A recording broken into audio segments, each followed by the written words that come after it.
Ukraine rained missiles and artillery on Army Russian, destroy ammunition depot and kill 51 conscripts.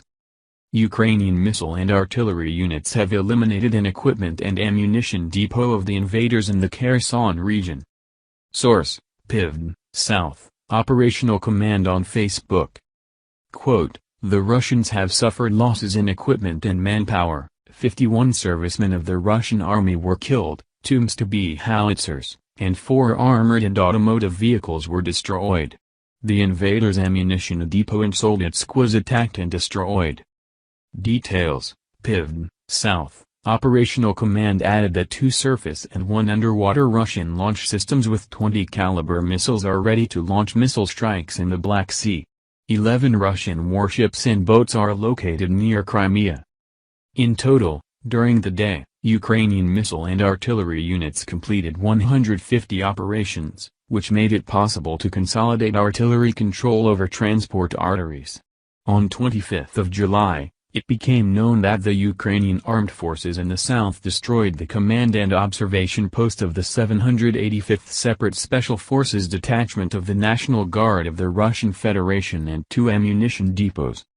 On the night of 20 July, rocket and artillery units of the Armed Forces of Ukraine destroyed a field artillery unit depot of the Russian army in the area of Doslidne in the Kherson region.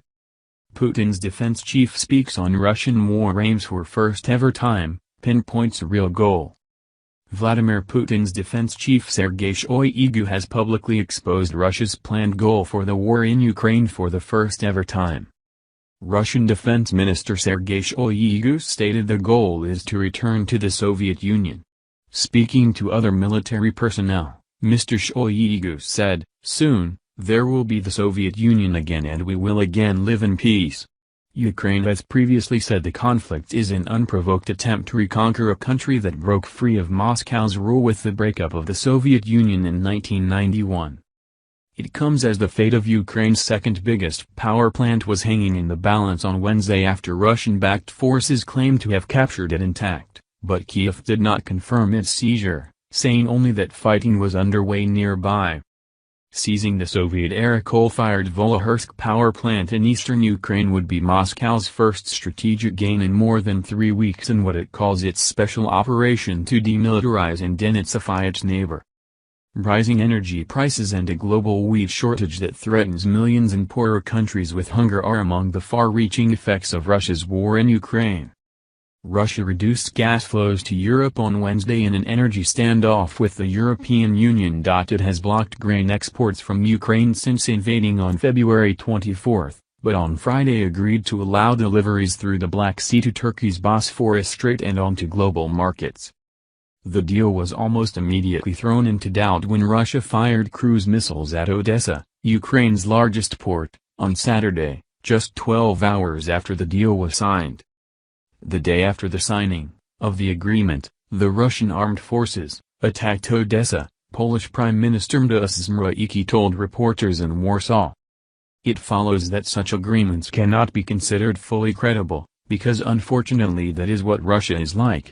Before the invasion and subsequent sanctions, Russia and Ukraine accounted for nearly a third of global wheat exports. Russian and Russian-backed forces have been struggling to make meaningful progress on the ground since their capture in early July of the eastern Ukrainian city of Lysychansk. They have been repeatedly pushed back by fierce Ukrainian resistance to what Kiev and the West regard as an imperialist Russian land grab and a pro-Western neighbor that Moscow dominated until the Soviet Union's 1991 breakup. Unverified footage posted on social media appeared to show fighters from Russia's Wagner private military company posing in front of the Volochysk power plant, which some Russian state media, citing Russian-backed officials, reported separately had been stormed. One of the Wagner fighters in front of the plant showed his watch to the camera. The time on it was 1001 local and gave the date as July 26. Reuters could not immediately verify the video or whether the plant had switched to Russian control. The same unverified footage showed that working parts of the Soviet-era power plant, which is perched on the shore of a huge reservoir, appeared to be undamaged. Ukraine did not confirm the power plant's capture and only said that hostilities were underway in two nearby areas.